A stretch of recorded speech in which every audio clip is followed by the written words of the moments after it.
مصطفى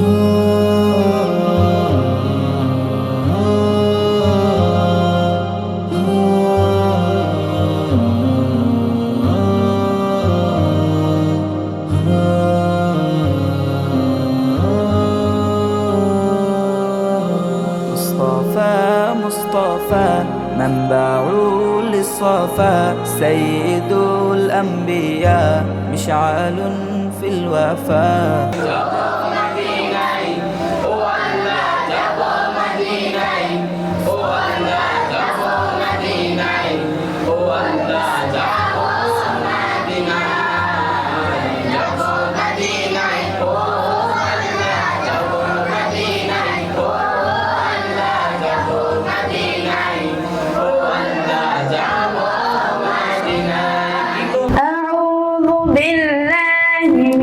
الشيطان الرجيم. بسم الله الرحمن الرحيم. الحمد لله الذي أنزل على عبده الكتاب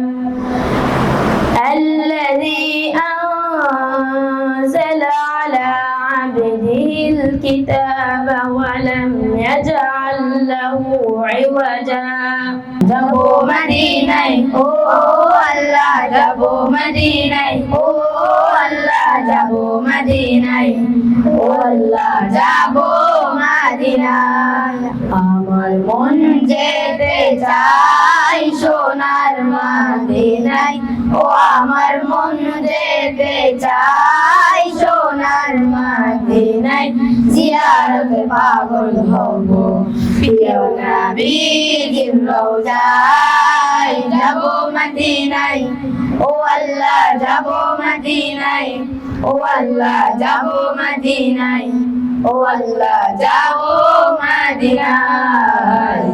আসলে আজকে হেফজ যারা শেষ করছে তাদের একটি বিদায় অনুষ্ঠান হতে যাচ্ছে।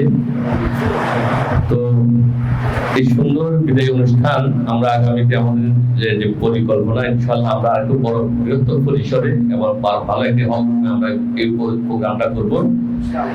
আমরা সুন্দর আমাদের মূল থাকবেন এবং আমাদের মেহমানরা সবাই থাকবেন। সামনে আগামীতে আমরা বড় পরিসরে এবং বৃহত্তর আঙ্গিনায় ইনশাআল্লাহ আমরা এই অনুষ্ঠান করব।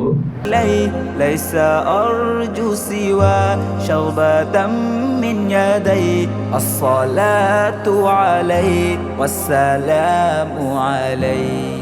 আজকের এই মজলিস কোরআনের মজলিস, এই মাস কোরআনের মাস। আল্লাহ পাক সূরাতুল বাকারার মধ্যে ইরশাদ করেছেন, শাহরু রমাদান আল্লাযী উনজিলা ফীহিল কোরআন। রমাদান হলো এমন একটি মাস যেই মাসের মধ্যে কোরআনুল কারীম নাযিল করা হয়েছে। হুদাল লিন-নাস, যে কোরআন হলো সমগ্র মানবতার জন্য পথ প্রদর্শক। ওয়া বায়্যিনাতিন মিনাল হুদা, এবং হেদায়েততা পুরো ইসলামের জন্য যত বিধিবিধান, যত কিছু প্রয়োজন সব কিছুর সুস্পষ্ট বিবরণ। ওয়াল ফুরকান, এবং সত্য মিথ্যা, হালাল হারাম, বৈধ অবৈধ, জায়েজ নাজায়েজের মাঝখানে পার্থক্যকারী। এই মাস হলো কোরআনের মাস। কোরআনের মাসে, কোরআনের মজলিসে কোরআন ওয়ালাদের সাথে আল্লাহ পাক একত্রিত হওয়ার তৌফিক দান করেছেন। এটা আল্লাহ পাকের অনেক বড় নিয়ামত। আমি আবার শুকরিয়া আদায় করছি, আলহামদুলিল্লাহ। রাসূলুল্লাহ সাল্লাল্লাহু আলাইহি ওয়াসাল্লাম ইরশাদ করেছেন, খায়রুকুম মান তাআল্লামাল কোরআন ওয়া আল্লামা। তোমাদের মধ্যে সর্বোৎকৃষ্ট, সর্বশ্রেষ্ঠ হলো যারা কোরআন শিখে এবং কোরআন শেখায়। কোরআনের স্টুডেন্ট এবং কোরআনের টিচার, এরাই হলো তোমাদের মধ্যে সর্বশ্রেষ্ঠ। নবীজি এক হাদিসে ইরশাদ করেছেন, আশরাফু উম্মতি হামালাতুল কোরআন। আমার উম্মতের মধ্যে সবচেয়ে সম্মানিত হলো কোরআনের ধারক বাহক।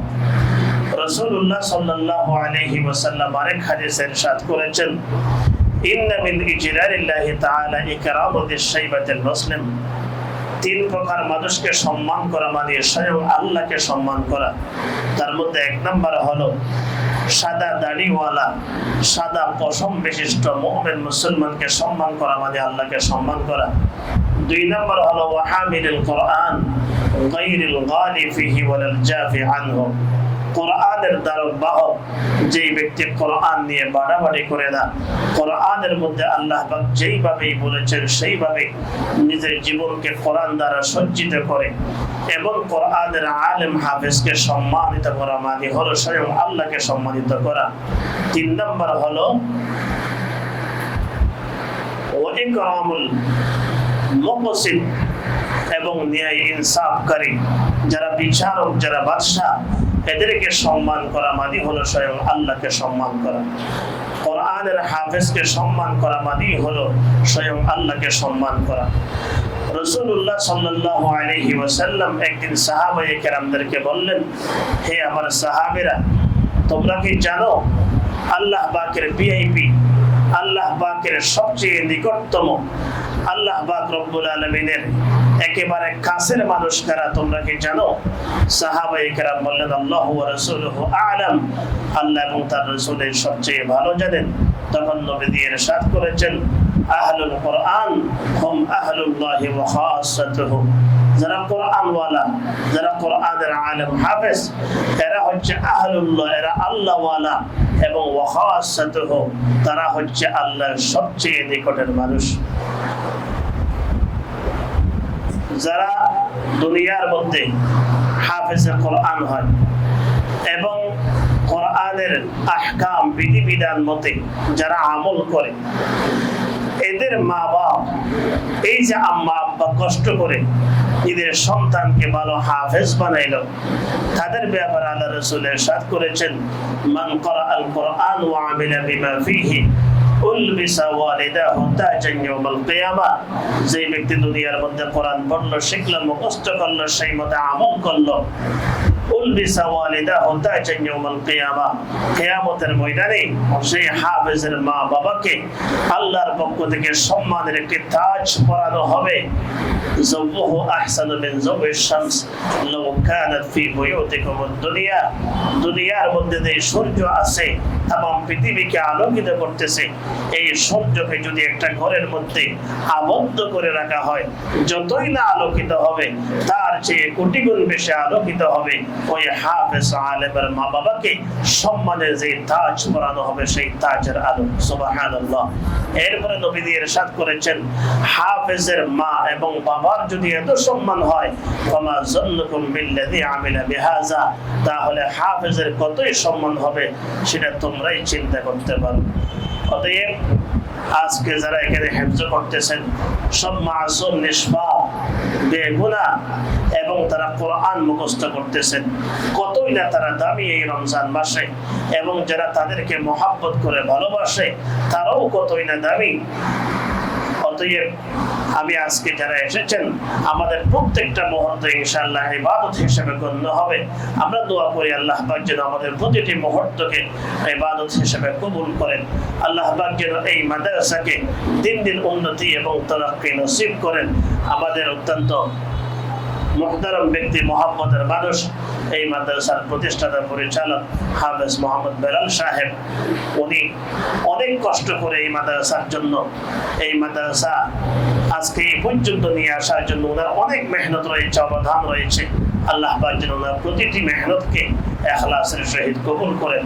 আল্লাহ পাক যেন এই মাদ্রাসার ছাত্র, এই মাদ্রাসার শিক্ষক, এই মাদ্রাসার অভিভাবক, মুতাআল্লিকিন, মুহিব্বিন, হিতাকাঙ্ক্ষী, কল্যাণকামী, আল্লাহ পাক যেন সকলের জন্য কিয়ামতের ময়দানে এই মাদ্রাসাকে নাজাতের ওসিলা এবং যরিয়া হিসেবে কবুল করেন। এবং যারা হাফেজে কোরআন হচ্ছেন, হাফেজে কোরআন হওয়া মানে শেষ নয়, বরং এটা হলো লেখাপড়ার শুরু। আমি তাদের প্রতি একটা উপদেশ দেব, হাফেজ হওয়ার সাথে সাথে বসে না থাকা, হাফেজ হওয়ার সাথে সাথেই এই কোরআনকে বোঝার জন্য, এই কোরআনকে অনুধাবন করার জন্য, এই কোরআনের উপর রিসার্চ এবং গবেষণা করার জন্য নিজেকে এক্সপার্ট করতে হবে, যোগ্য করে তুলতে হবে। এই জন্য মেহনত করার চেষ্টা করা। অনেকেই হাফেজ হওয়ার পরে লেখাপড়া করে না, না না, হাফেজ হওয়ার পরে যদি আপনি কোরআনকে বোঝার জন্য চেষ্টা করেন, তখনই হবে আসল সফলতা। এই হাফেজরা যদি ভালো আলেম হতে পারে, মুফাসসিরে কোরআন হতে পারে, তারা যেভাবে দ্বীনের খেদমত করতে পারে অন্য কেউ পারে না। তারা কথায় কথায় কোরআনের আয়াত তেলাওয়াত করে করে কোরআনের দলিল প্রমাণ যাদের সামনে পেশ করতে পারে। অতএব একজন হাফেজ যদি ভালো আলেম হতে পারে, একজন হাফেজ যদি ভালো ইসলামিক স্কলার হতে পারে, একজন হাফেজ যদি ভালো মুফাসসির কোরআন হতে পারে, তখন সে কোরআনের মজা বুঝবে, তখন সেই দ্বীনের খুব বেশি খেদমত আঞ্জাম দিতে পারবে। এই জন্য আমি দোয়া করি এবং সকলের প্রতি আরজও করি, যাদের সন্তান হাফেজ হয়েছে এবং তোমরা যারা হাফেজ হয়েছ, তোমরা ভালো আলেম হওয়ার জন্য, দ্বীনের একনিষ্ঠ দায়ী হওয়ার জন্য এবং বিশ্বের আনাচে কানাচে এই কোরআনের আলোকে জ্বলিয়ে দেওয়ার জন্য, পৌঁছিয়ে দেওয়ার জন্য, এই সমাজকে কোরআনের আলো দ্বারা আলোকিত করার জন্য চেষ্টা করবে এবং দৃঢ় প্রতিজ্ঞা করবে। এই আশা আমি সকলের সামনে ব্যক্ত করে এবং এই মাদ্রাসার উন্নতি এবং তরক্কি আল্লাহর কাছে দোয়া করে প্রত্যাশা রেখে আমি আজকের এই অনুষ্ঠানে আমার সংক্ষিপ্ত বক্তব্য এখানে সমাপ্ত করলাম। الأنبياء مشعل في الوفاء كان في عطفه للجنة